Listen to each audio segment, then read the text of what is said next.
चाहता हूँ कि पंचाल के अवाम को और अपने सीनियर साथी जुल्फ़कार साहब को आज जो शुरुआत हुई है इससे मुझे पुख्ता यकीन हो गया है कि इंशाअल्लाह जब कश्मीर के बाद यहाँ पर भी हमारी अपनी पूरी छाप होगी। और आप देखेंगे आते दिनों में खिते चनाब में भी होंगे और जम्मू में भी हम लोगों के ऐसे ही जलसे आप देखेंगे।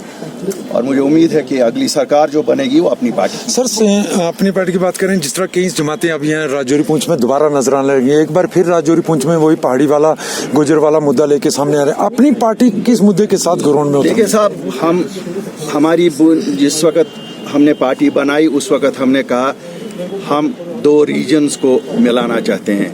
हम न जम्मू को कश्मीर से लड़ाना चाहते हैं और न कश्मीर को जम्मू से। जब हम रीजन्स को मिलाना चाहते हैं, आपको लगता है कि हम आपस में एक ही कम्युनिटी को आपस में लड़वाएं, तो हमारा तो कतन भी ये नहीं है। मिले जो मिले जो सब यहाँ कॉन्स्टिट्यूशन में हर एक को फ़ायदा मिलना चाहिए, जिसको जो फ़ायदा कॉन्स्टिट्यूशन देगी। हम नहीं उस सियासत में यकीन रखते हैं जहाँ लोगों को लड़ाए। सर, जम्मू कश्मीर की मौजूदा सूरत हाल क्या कहना चाहेंगे आप? बहुत ही परेशान कुन सूरत हाल। हमारे नौजवान सड़कों पे है, आप देख रहे हैं रोज़ प्रदर्शन हो रहे हैं।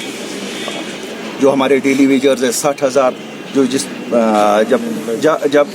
जब सरकार पुरानी गई थी, जब गवर्नर्स रूल यहाँ लगा था, तब कहा गया था बस कुछ ही दिनों में इनको परमानेंट करेंगे, जो कि पहली कैबिनेट ने किया भी था। अनएम्प्लॉयमेंट 45,000 खाली जगहें पड़ी हैं जो आज तक फिलअप नहीं हो रही हैं। नौजवानों को रोज़ हरासा किया जा रहा है। आप देखिए SIs का है या वो BSF CRPF की रिक्रूटमेंट का, हर एक विषय में कहीं डेवलपमेंट नज़र नहीं आ रही है। आपने देखा, आपने सुना भी होगा वहाँ की जो चीज़ें 18 जून 2018 को जहाँ पर थी वहीं पे हैं। तो क्या लगता है आपको, जहाँ लोगों की आवाज़ कहीं कोई ना सुने? सर, होम मिनिस्टर के टूर के दौरान उन्होंने कहा था जम्मू कश्मीर पे पहले डिलिमिटेशन, फिर इलेक्शन और उसके बाद रियासत का दर्जा दिया जा सकता है।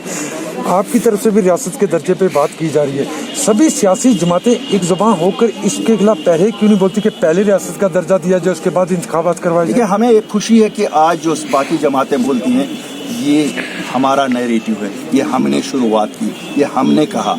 वो तो कोई बात ही नहीं कर रहे थे। अगर आज वो भी बोल रहे हैं तो हमें पूरा यकीन है कि उन्होंने अपनी आवाज़ हमारी आवाज़ के साथ मिलाई है और हम इसका वेलकम करते हैं कि आज वो वही बात कह रहे हैं जो हमने 8 मार्च 2020 को की। इंशाल्लाह मुझे लगता है कि गवर्नमेंट ऑफ इंडिया भी एक अवामी सरकार है, वो डेमोक्रेटिक सरकार है, वो